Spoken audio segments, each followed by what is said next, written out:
We all think we're going to live forever. We're not. The clock is ticking on all of us. When are you going to believe in yourself? When are you going to stop listening to this head trash that says, I can't do it? When are you going to take that action, whatever it is? Because if you're waiting for yourself to be not afraid, it'll never happen. There's always fear. Every step is fear, but everything you want is on the other side of that fear. So take that step that you're afraid of and miraculous things can happen. The way that I've been teaching this for 20 years is that head trash is the voice in your head that says, I can't do it because ... right? And then you just fill in the blank, right? Well, Noah, you don't understand because I can't, but I want to do it. So let's just talk to the people who, let's just say, want to start their business, right? Maybe they're in a job right now and they're, kind of looking over the precipice and going, it's scary. Yes, of course it's scary, right? So they say, well, no, I want to start my business, but I can't do it because, right? And then, of course, you fill in the blank, right? With whatever your excuse or your reason is. Well, it's not the right time. I don't have the money. I don't have the connections. I don't have enough, the timing isn't right. Blah, blah, blah, blah, blah, blah, blah. Now, all of those you will always be right? In other words, the timing's never right. And you never have enough money. And you never have enough connections or enough anything, right? And so you can always make yourself right. And that's what we do. We humans have an infinite capacity to make ourselves right. So if you're and so now let's talk to the entrepreneurs who are in business, but they want to, they want to grow or scale their business. Oh, well, yeah, but it's not really the right time because, we just got through the pandemic and, we got to shut things down. We got to close down a little bit, or we got to look at our budget and it's not the right time. Notice the excuses are all the same. They're always the same excuses, right? My wife let me do it. That's another famous one. Yeah, I mean, I can tell you from having worked with, some of the best live event consultants in the world, the people who do like Tony Robbins events and Dean Graziosi events and Russell Brunson's events. And they always say there are only 4 objections you're ever trying to overcome in the room. It's time, money, fear of failure, and the spouse. Bingo. Right? Bingo. Exactly. And so, that's pretty much it. And then it's just little sub objections under those. Okay. But notice that, and I, to your point, Jeff, they're talking about overcoming objections to make a sale, right? Which, when you're it's always a sale of an opportunity to grow or make progress. Of course. Yeah. But think about the objections that we have to ourselves. Yeah. Right. So let's say you're on my website, you're on successclinic.com and you're looking and say, gee, maybe I should hire Noah as my coach because he's helped other people make all this money. And he's helped other people, not just the money, but have more time with their families, have their dream vacations, whatever it might be, right? Oh, gee, I'd like that, right? I would like that result, but I probably can't do it because, or it won't work for me because. So notice, the objection is you speaking to you. Okay. Well, who's talking? Right. Who's talking? My strong argument, friends, everybody listening and watching this, is it's your head trash that's talking, right? And remember, you always make yourself right. And so you're always going to have total proof of whatever you're saying. Oh, Noah, you don't understand. The timing isn't right because. Yeah. Okay. And I mean, listen, nobody really, nobody can really go in and say, well, that's not true. Now we can say it, I can give you a million stories about the fact that there's no such thing as timing and you just friggin' do it. Right. I mean, I'll give you an example just for the heck of it, since we're here. Now, I told you earlier that I started my company, successclinic.com, in 1997 in a 300 square foot basement apartment, right, with $800 to my name and a book on HTML. So I had no money. I had no experience. I didn't know anything about marketing. There were no funnels. There was no social media. There was nothing that we had today. No tech skills. I had a little tech skill. I mean, I was a nerd, so I could figure it out. I knew I could figure it out, but there was no one there helping me. So I had no connections, no mentor, no coach, no nothing. But what I did have was one thing that kept me going through all those dark years. And I bet you that 99% of the people watching and listening to this program have it too. In fact, I bet almost everybody, because you wouldn't be listening to this program if you didn't have this one thing. And this one thing that will be the difference, if you let it be, between failure and success is a deep burning desire to help people, to make a difference, right? Like our host here, Jeff, has done. He has made a difference for people all around the world. That's why you're listening to him. That's why you're fans of his. So kudos to you, everyone listening. I'm speaking to the listeners now. For all of you, you're smart people to be listening to this man. All right. So the point is, why? Why do you have that? Well, that is the thing that's going to keep you going if it's strong enough. And it is the thing that will stop you if it's not strong enough. Because guess what? There's always reasons why not to, right? So our mind is an infinite weighing machine. This is something I've been teaching for 2 decades plus. Your mind is an infinite weighing machine. You're always weighing the reasons why versus the reasons why not to. And guess what? The reasons why not to are always so strong. And as you stated, Jeff, and I totally agree, there's basically only 4 real why not tos. I don't have the time. I don't have the money. I'm afraid it won't work. But what are you really saying? I'm afraid it won't work for me. That's what you're really saying. So what you're saying is, because you go to our website and you see a million case studies from everybody, from right. Jenny McCarthy to Gary Vaynerchuk to Stephen Covey to Jack Canfield to John Assaraf to Joe Vitale to basically everybody in The Secret, to, who loves my work, and then all the people that I've helped make millions and millions and millions and millions and millions of dollars. And you sit there and you go, yeah, but it won't work for me. And I sit there and I go, who are you? What is that all about? What makes you so special? What makes you so special? You think that, I've never seen and this is what I love to, well, no, my situation's different. Really? In 24 years, I'm sure I've never heard your situation. I've only heard it a million kajillion times. All right. But you see what we do, Jeff. This is what I'm trying to get across to everybody listening. I'm using kind of strong language here because I'm very passionate, as you can tell, about helping people live their dreams. Notice, for those of you, if you're watching this, I'm wearing a t-shirt that says live your dream. This is one of our brands, living your dream, right? And what does that mean? Well, guess what? It means different things for every person, right? But for most people, it means having the time, having the energy, having the relationships, and having the money that you really want. But what's the thing that's stopping you from getting that? Based on my 20 years of experience, it is, in fact, your head trash. Hence, that's why we give this book away at sendmeabooknoah.com, because I want everybody to, get rid of their head trash, because guess what? It's holding you back. And that means it's holding the world back. Can you just kind of set up like a little bit of your story? Like, how did you I'm always interested how people get into the peak performance coaching business. And I've interviewed a number of coaches, and it's always a different and always very interesting story. Yes, absolutely. Well, Jeff, I grew up poor in a rich neighborhood. And I know that's a total cliche, but it's totally true. I grew up in a little town called Kennebunkport, Maine, which just happens to be one of the wealthiest communities in New England. But my family was dirt poor. And I mean that literally, because we lived at the bottom of a dirt road in a drafty, unfinished house that my parents ended up losing to foreclosure. So from a very young age, I was painfully exposed to the gap, the chasm between the haves and the have-nots. Now, the haves was everyone else in the community. The have-nots was my family.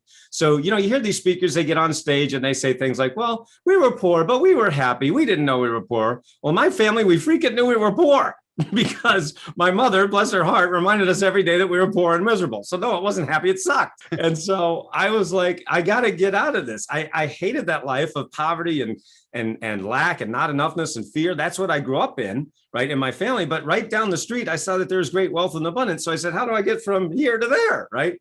Now, for those of you who don't know me, and probably most of you don't, this is the first time hearing from me or about me, people call me, or my clients actually call me the nerdiest nerd in the self-help industry. They basically call me the Sheldon Cooper of self-help, meaning that as like the nerd, I have to go in there and like get down to the molecular level, and just like pick it apart until I figure it out.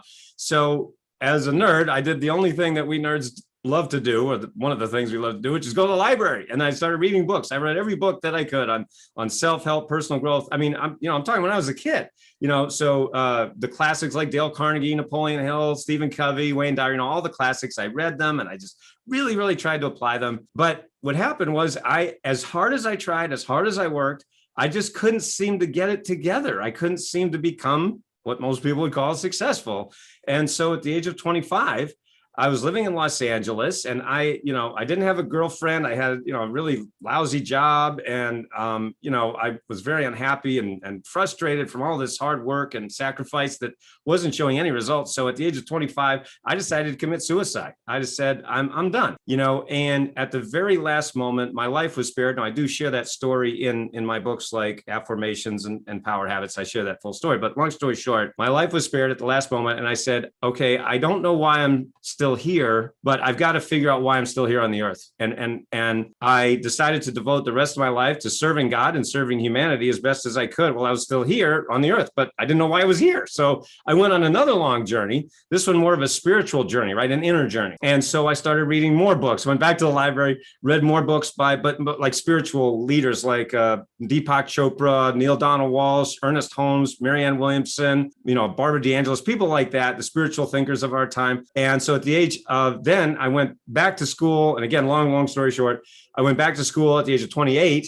And then at the age of 30, I had these two epiphanies that really changed my life and made me realize why I'm here on the earth. And that's why I started my company, successclinic.com, in 1997 in a 300 square foot basement apartment in Hadley, Massachusetts, with $800 in a book on HTML. So 1997, that's over 2 decades ago. And, there was no social media. There was no Facebook, Instagram, YouTube. There's no such thing as funnels. I mean, a funnel was something you put in your kitchen.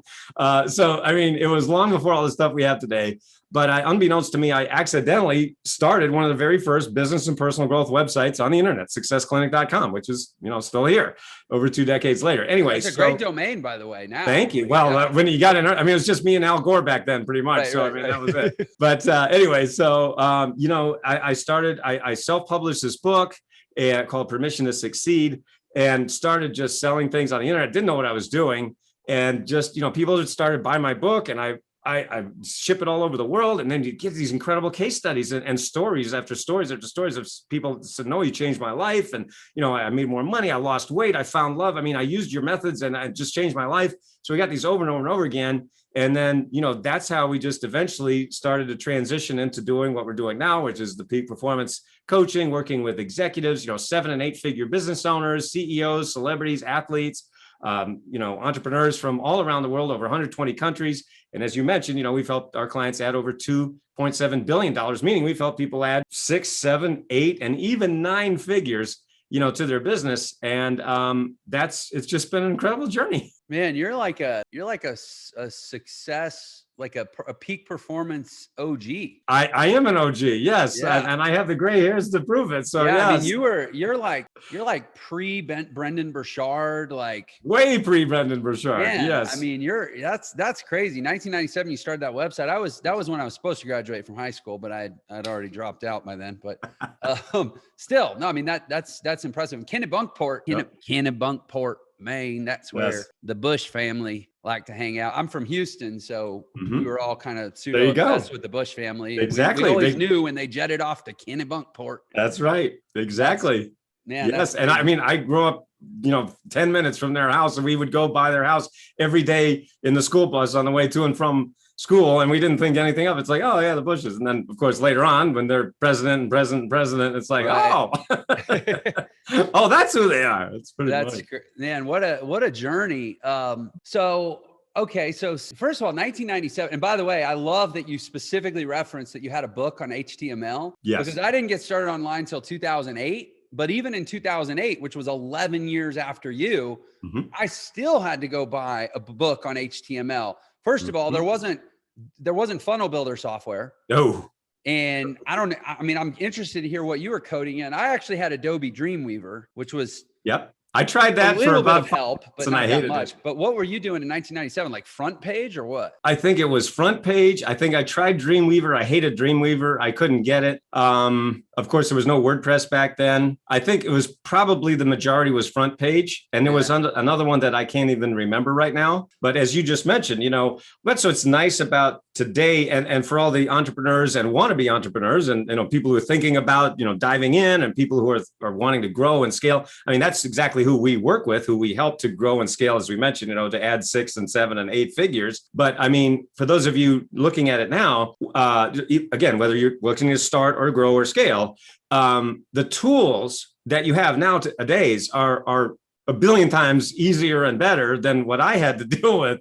And the sad thing or the interesting thing is that's the good news and the bad news. So the good news is that any idiot can put up a website. The bad news is every idiot is.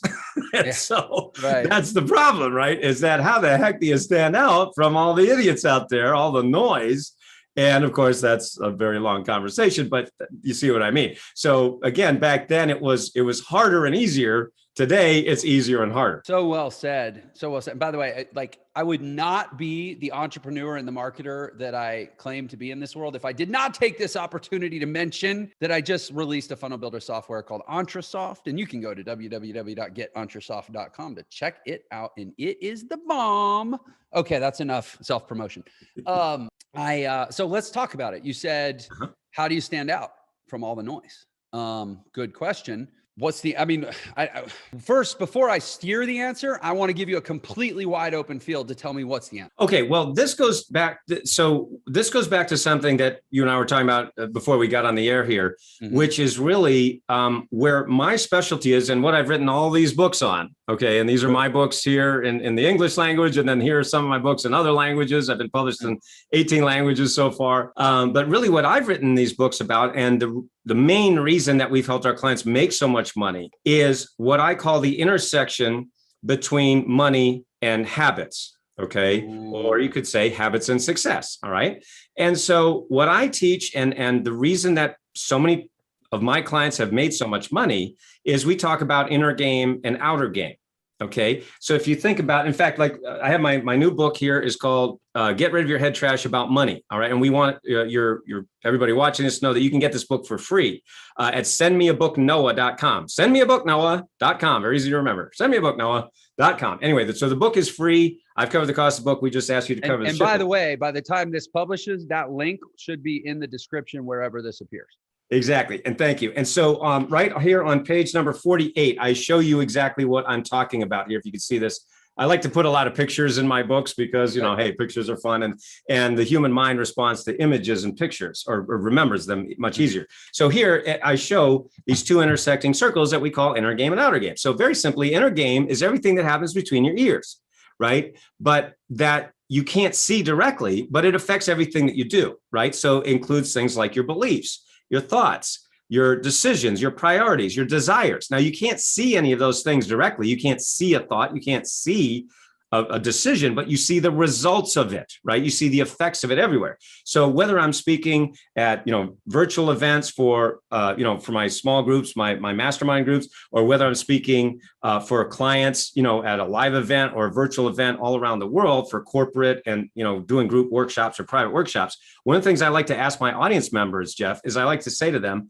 okay, what is one area of your life where your beliefs don't affect you? And people go, and I go, exactly. There's no place your beliefs don't affect you, right? Your beliefs affect your health, right? Your choices that you're going to make about your health, what you eat, what you don't eat, right? You smoke, don't smoke, et cetera, right? Your lifestyle choices, right? It affects your wealth. Your beliefs affect your money, whether you're repelling money, whether you're attracting money unconsciously or consciously or what have you. So that's a very long discussion.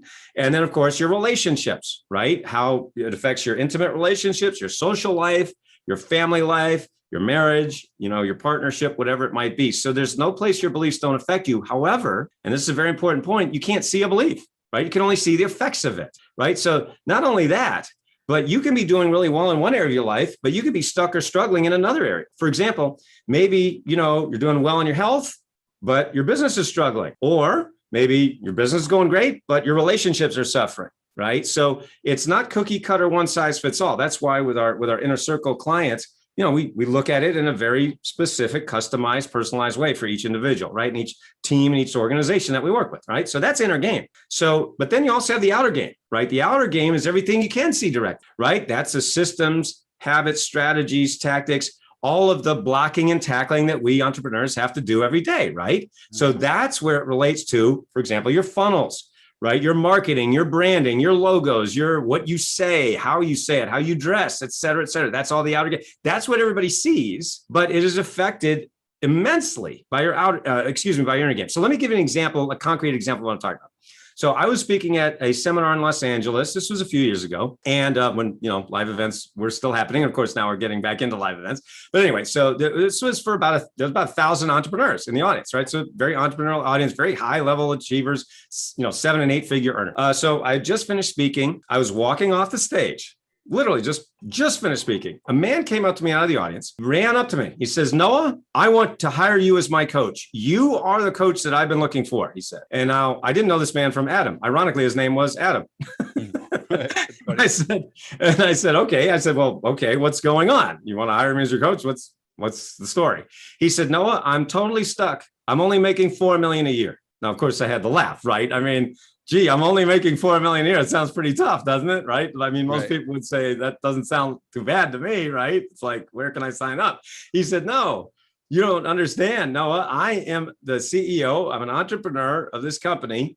And we grew into 4 million in revenues really fast. He said, but we have been stuck at 4 million for the last 4 years. 4 years after growing really fast, stuck, plateaued. And he says, I've hired every guru. And he named every marketing guy, that there is out there, right? And of course, names we all know. He said, I paid them all this money and we're still stuck. And he said, as soon as I heard you speak, as soon as I heard you talk about, your foot on the brake and head trash and out formations and everything you just said, he said, I knew that you were the coach I've been looking for. So he hired me on the spot.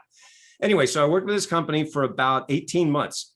And in that 18 months, Jeff, his company went from being stuck at 4 million for the previous 4 years to over $20 million in sales in less than a year, really. Now you would say, well, Noah, how the heck did you do that? Well, the answer is what I just said. We worked on inner game and outer game. Now, most people would guess, if I were to put it out to your audience right now, Jeff, I would say, well, which do you think we worked on, inner game or outer game? I bet probably 90% of people would say, oh, it's outer game. It's all marketing and sales. No, that's what he did. That's the point. He threw all the money at outer game. And that's not wrong. It's not that it's wrong or you shouldn't do it. But what he didn't know, because these gurus didn't point it out to him, was what everything that I teach and, that I've been teaching for 20 years, which is, hello, it's your inner game that affects everything that you do, but you can't see it. It's hard to point to, right? Yeah. And so you can only point to the effects of it. One of the effects is I'm stuck. Now, I've literally had people come up to me at events or write to me on social media and they say, Noah, I'm totally stuck. I'm only making $40,000 a year. I've had other people write to me or talk to me and say, no, I'm totally stuck. I'm only making $400,000 a year. Other people, no, I'm totally stuck. I'm only making 4 million a year. So the amount of money you're making doesn't make any difference. Everybody, to me, and this is what I've seen over 20 years of doing this and helping people, is when you're stuck or not. And you know what that feels like. Sometimes it's hard to point to, but I think you know what that feeling is. And so if you're feeling that way, that's who we work with. That's who we help to get unstuck. So it's crazy. It's funny because you said, oh, 90% of people probably assume that it's outer game. And I'm sitting here going like, well, duh, it's inner game. Like It's so self-evident. Right. But it's because I've spent the last, 2008 is kind of when I got into personal development stuff. Mm-hmm. So what I've spent 13 years and probably somewhere between $250,000 and $500,000 on personal development. So like, I know right, it's up here, but you're right. That's not the norm. That is not the norm. No. And in fact, it's interesting. And so I'll say this because I know that a lot of the listeners may, I think most of my listeners know I have this company called Entre Institute, and we teach entrepreneurship, business building, income, alternative strategies for generating income than just, plug it into a job or whatever. I'm going to tell you guys straight up, if you've been like, well, maybe I should try Entre. If you want to come in and have an outer game conversation right out of the gate, don't join Entre. Because one of the things that people are shocked when they come in is you'll go through hours and hours of content and nobody's actually told you like how to make money, because we're telling you who to be to make money. That's right. And I will never apologize for that. And I would rather refund your money than listen to you tell me that it's the wrong approach, because unless you've made more than me, I promise I'm right, you're wrong. Like, no offense. And by the way, anybody that's made more than me thinks the same. They know it's all inner game. Like, that's just how it is. So like fireworks and exploding unicorns. Actually, I don't think you'd want to explode unicorns. No, I mean, exploding fireworks over unicorns. How's that? Yes. Yeah. Fireworks over unicorns. Whatever superlative visual I can give to echo what Noah just said. Yes, I agree. I love it. But the reality is it's hard. Like we're fighting the fight out there. And here's a commonality I've noticed between, I don't know what episode this is going to end up being, like 175, 180, somewhere around there for this show. And I could count on one hand the people that this isn't their story, right? Which is there's always a rock bottom. There's always some kind of cathartic Yes. deeply painful crucible moment where we emerge like a phoenix in our conviction and our belief. And it propels us to take chances and make big bets on ourselves that seem crazy to the rest of the world. And we're the ones who have to deal with the gratitude for the suffering. And you know, for me, I had my own rock bottom story that was pretty grotesque and kind of laughable in some ways. It definitely involved thinking about suicide, but it didn't actually involve trying it. Yours did. And I'm curious, when you look back and is it, first of all, is it okay if I kind of dig on that experience? It is. And let me just say very quickly that I used to not share that story, Jeff, because I didn't want to be seen as like trying to get sympathy or something. And I really didn't know how to tell that story. I didn't know if I should tell that story. And now I just, honestly, I was on stage one time and I just said, well, let's just tell it and see what happens. And oh my gosh, the response was unbelievable. So I said, I guess I got to share that story. So the answer is yes, we can go. Well, thankfully we've got Brene Brown came along and told us all to be more vulnerable. That's so right. Now we're feel a little awkward about it. And by the way, I've had the same experience. When the deeper I go into my own hardships and experience, and not in a pity way. I mean, like, let's face it, you and I are not guys that people should pity. You know, well, I didn't want to try to be or come across as like, oh, he's just trying to get sympathy or something. Yeah, I don't think it comes. That was my head trash. That was my head trash. See? Yeah, so it probably is. And the reality is, man, every time I talk about hard things and pain. I get 10 times the engagement, 10 times the response, 10 times the gratitude. And I think it actually impacts 10 times more. I totally agree. So if you're comfortable, you know, kind of sharing about that experience, I'm curious, how do you look back on that experience? Like, what are the emotions that you feel now when you look back on it? And I would assume that is what you would call your rock bottom for your life. Well, I've had a lot of rock bottoms. I would probably say that would be the rockest of the rock bottoms, but yeah, I've had a lot of them. Right. Yeah. How do you feel when you look back on it now? I mean, so the answer is I feel sad for that person that I was. I feel like, damn, I wish I would have had this available to me back then. Meaning I wish I would have had my own teaching. I wrote all these books for me, you know, because I couldn't find what I wrote in anybody else. And I told you earlier that I read every book out there and I'm like, holy shit, why is it still not working? Right. So that's why when I realized what was missing, and many people have called me over the years, the missing link in personal growth, the missing piece to my business working.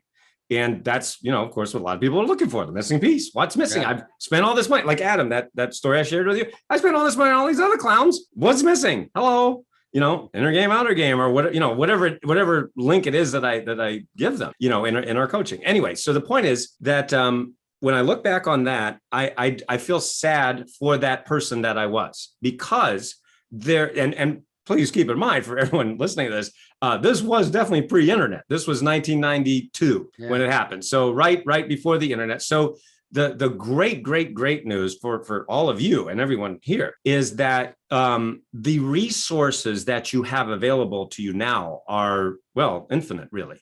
So, you know, for anybody, and to use this example, and I mean, we'll just talk since we're talking about it, you know, if you're contemplating suicide, you know, when you go to Google and you type in something about suicide, what's awesome is it brings up the suicide hotline right away, you know, and call this number and there's help available. And, you know, again, I didn't have any of that.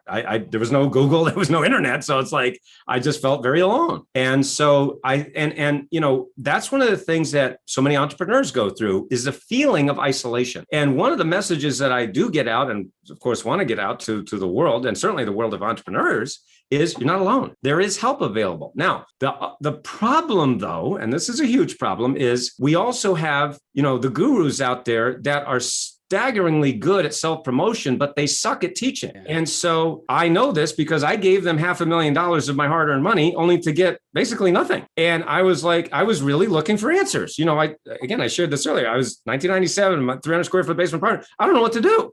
You know, so that was right when the internet was starting. So there were no like sort of gurus back then. I mean, sort of, but not really. But, you know, as money would start to come into my business, I would just reinvest it in my own education. You know, as Ben Franklin said, the best investment is to pour your purse into your head. That way you use your head to fill your purse. And, you could say wallet, bank account, however you want to say it, back in those days, they used a purse, but anyway, so you get my point, to basically take whatever money comes in and you reinvest it in yourself. And I still believe that's true, so I still do that. The problem is because you get all these guys out there that are so good at promoting themselves and marketing, and they can't teach you out of a paper bag. There's nothing there. There's no there. So I got sucked into that because, you see the pictures of the cars and the houses and the jets and the helicopters and see that they do this. They're great marketers, right? They do that because, the brain goes, ooh, I want that, right? Ooh. And I mean, I fell victim to it just like, a lot of people, sadly. And, that's how I know. And the reason that I share this, Jeff, is because, I know with like great people like you you also stand against that, the people who are taking advantage of people. And that really makes me very angry. So I'm kind of like mothers against drunk driving, right? That person who started that, of course, their child was killed by a drunk driver. Now, of course, I feel like I was not killed, but, financially killed by these guys. Right. And so it's like, shit, I really want to, say, hey, there's real help available, not just from great self-promoters, self-marketers, but from real coaches, teachers, mentors, people who actually care, actually give a damn, actually want to help you.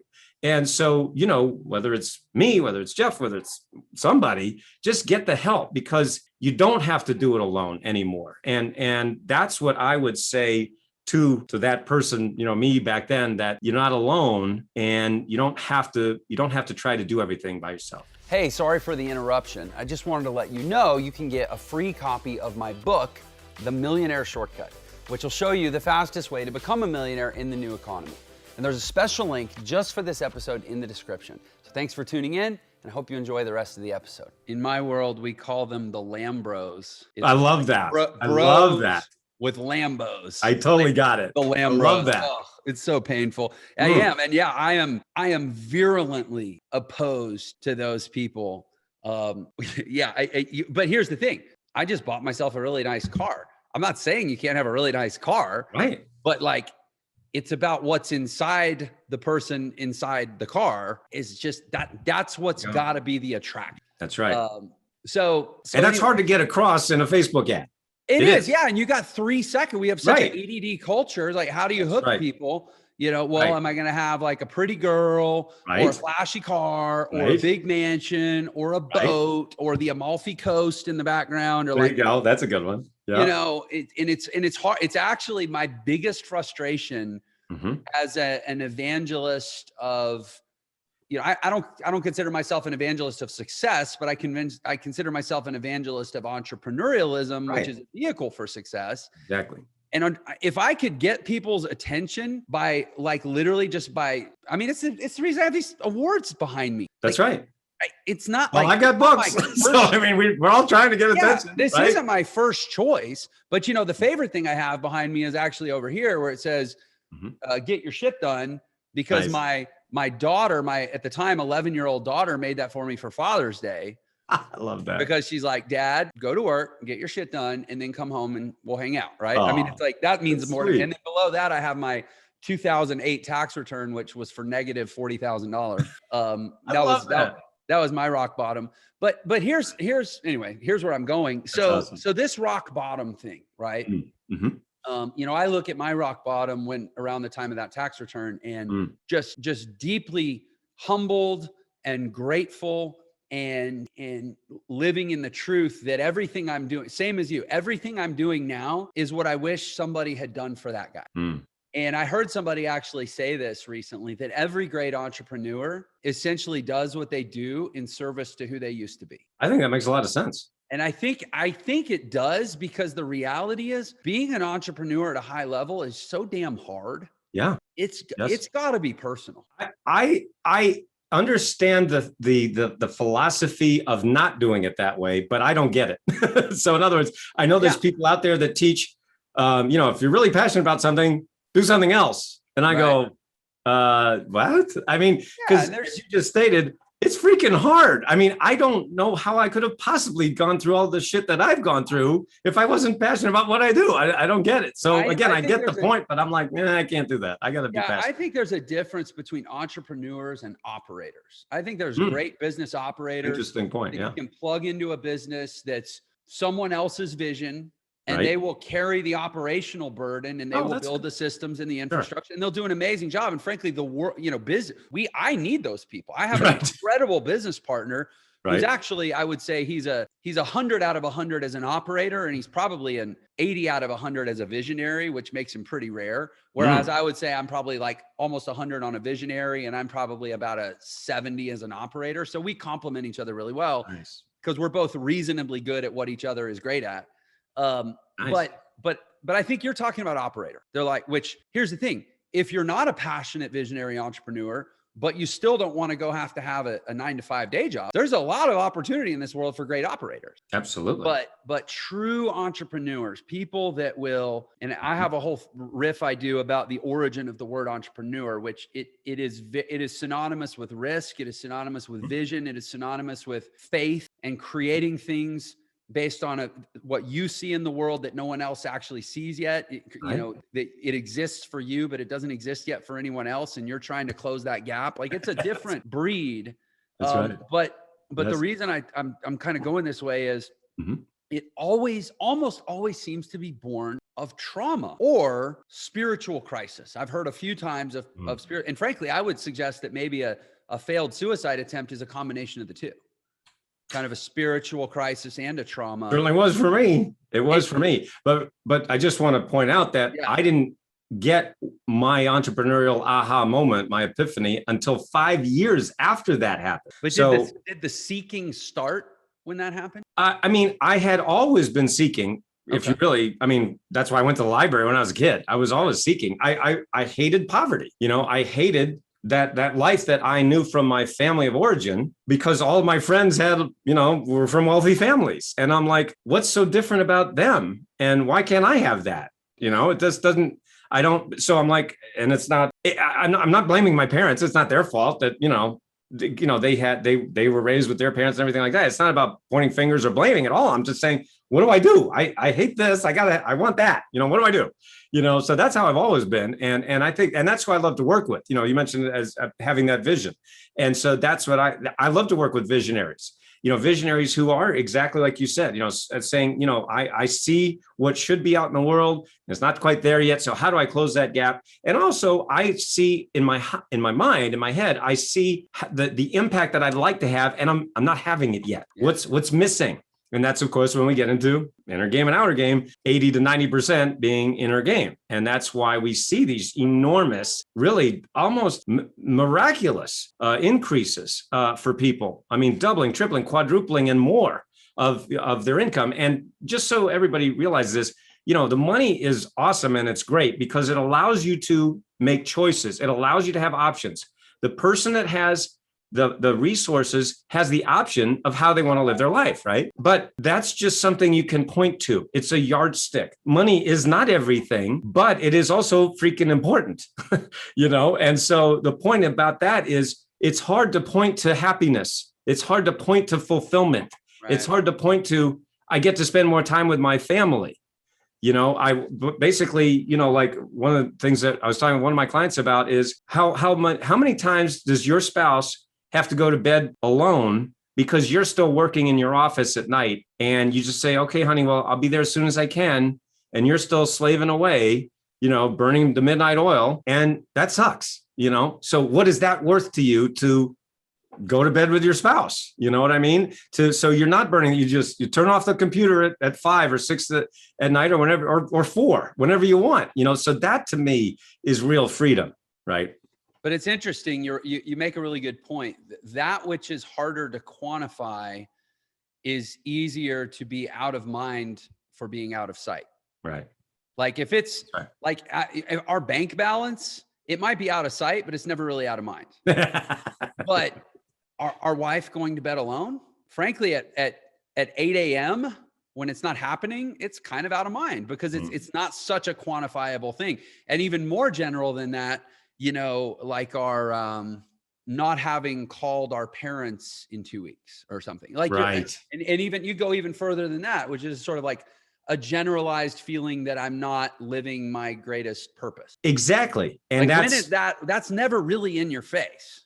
In fact, you gotta work to keep it in your face so that it can drive you. Let me say this to your point, Jeff. So, I've faced death twice in my life. Once when I almost committed suicide, had decided to commit suicide and didn't at the last minute. And then the second time was just over 2 years ago. It was November 2019, right after I had just come home from a mastermind, one of our masterminds with our inner circle members that we'd done in Las Vegas, which was just before the pandemic, so just before. We flew home, my wife and I, because she's my business partner, and we had flown home to Cleveland Airport. It was late at night. It was like 2 a.m. It was snowing, just a light snow. And I was driving home from the airport on a 4-lane highway. And, 2 a.m, there's no one around. Ahead of me, I see these headlights. And I realized the headlights are coming right at me, not over there where they should be in the other lane. It's a 4-lane highway. It should be 4 and 4, right? No, they're coming at me. And I said, what the heck? And I went, boom. I mean, it took me, it happened quicker than I can say it to you. Saying it right now, it takes longer than it happened. It was, what? Boom, boom. And I said to her, she looked at me, I said, did that just happen? And she said, yeah. I said, I'm so glad you saw that, because I don't think I would have even believed it if I hadn't have just seen that. And so I have a witness that we almost were in a head-on collision at 70 miles an hour both ways, and we would be dead. I said, oh my God, we almost just died right there. So the point of God, the reason that I'm saying the story is because you never know when your time is. You don't know. I mean, how many people have lost their lives because of the pandemic, because of coronavirus? How many people know someone? I mean, I had a dear friend who died. I had a brother-in-law who died. And so we don't know when our time is. I'm not saying this to be maudlin. I'm not saying this to be morbid. I'm saying this to go, we all think we're going to live forever. We're not. Gary Vee is very famous for saying this. He's a good friend of mine. I've known him for over a decade. And he says, you're going to die. And I'm like, no shit. Yes, I know that. I have personal experience of that. So, the clock is ticking on all of us. And again, that's not to be morbid, but it's to say, when are you going to believe in yourself? When are you going to stop listening to this head trash that says, I can't do it? When are you going to take that action, whatever it is? Because if you're waiting for yourself to be not afraid, it'll never happen. There's always fear. Every step is fear, but everything you want is on the other side of that fear. So take that step that you're afraid of. And I think miraculous things can happen for you, just as it has for me, for Jeff, for so many people. I couldn't agree more. And it's so interesting.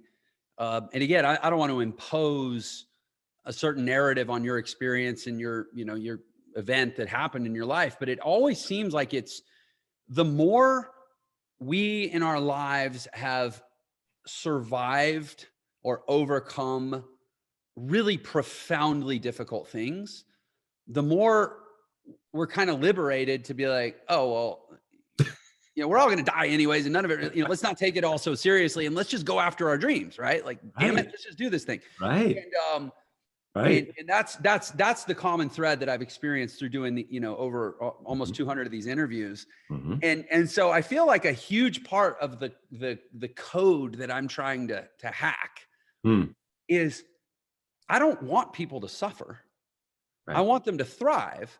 That's right. But unfortunately, suffering seems to be part of the thriving equation. How do I help more people pivot harder into the choices and the habits and the beliefs that lead to more thriving without making them suffer so damn much like I did and you did and so many other people seem to? I don't know. You're probably much further along on that journey than I am. Like, have you cracked it yet? Because I need your help, man. Well, honestly, I think I would say that this is why I've written all these books. As I mentioned, I wrote the books for me, and a lot of other people love them, like have said they changed their lives.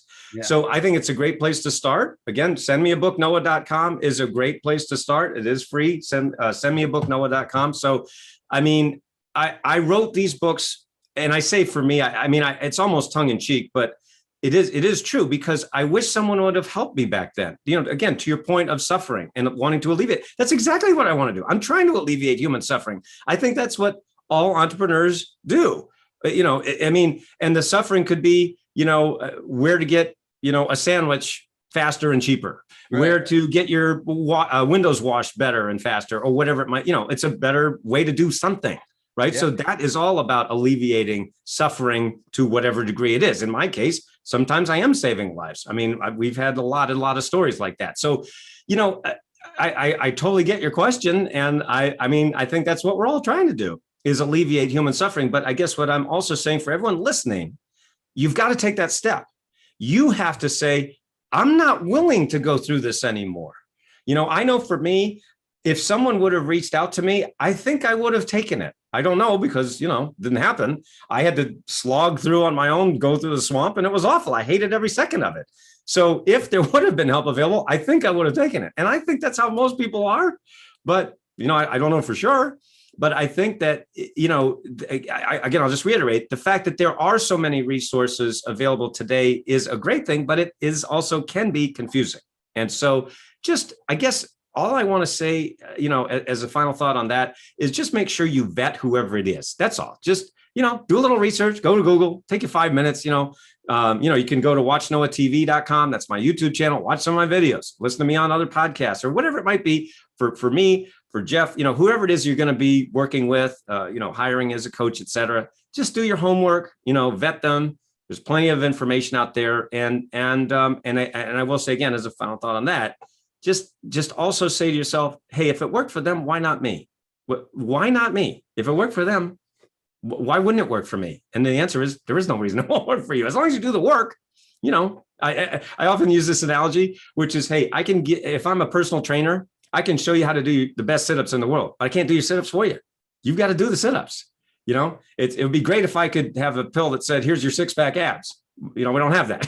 So that's a great entrepreneurial thing, right? Here's the pill for 6-pack abs. So far, it hasn't happened yet. They've come pretty close to selling that. I know that, right? Nobody's and then they got in trouble. It, but that doesn't stop people from trying to sell it. Exactly. So anyway, that would just be my point: is get the help. It's there. Reach out.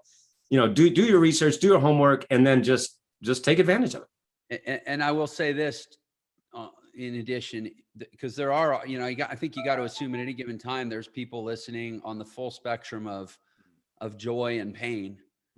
There are people suffering that are going to hear this. Mm-hmm. And I'll say this, I suffered, Noah suffered, virtually every guest I've ever had on this show suffered deep, probably what would be considered beyond average suffering. I mean, deep suffering. I mean, I've had people on the show that were addicted to drugs, that were rotting in jail, that were living in their car, that, that lost children. And the question is just why are you suffering? And if you can understand, and what I hope my show has accomplished is to paint, a diverse enough picture of different cases where the question of why did this person suffer has been transmuted into the answer of so that they can serve and help other people and alleviate suffering. I mean, I've got hundreds, nearing hundreds of these stories. Noah, yours is no different, right? Mm-hmm. And that there may be one person out there who is suffering, who can maybe attach to what we do or what some of my other guests have done and realize suffering tragically, but also sweetly, is usually the setup for your greatest opportunity to serve and reduce it in others. I think that's very well said. And that's, I hate to say I'm grateful for my suffering, but I'd be lesser without it. You feel the same? It's nice to be through it. Let's just put it that way. Yeah, there's no sense to elongate it. Let's make it as short as possible. I'm all about it for ourselves and others. Noah, this has been a phenomenal conversation, man. Thank you for brightening my day. This has just been tremendous. Oh, thank you. My pleasure. You mentioned your book, sendmeabooknoah.com. How else can people get access to you and get more of this amazingness? Well, absolutely. You can go to our main website, which is noahstjohn.com. That's my name, NOAHSTJOHN.com, just like it sounds.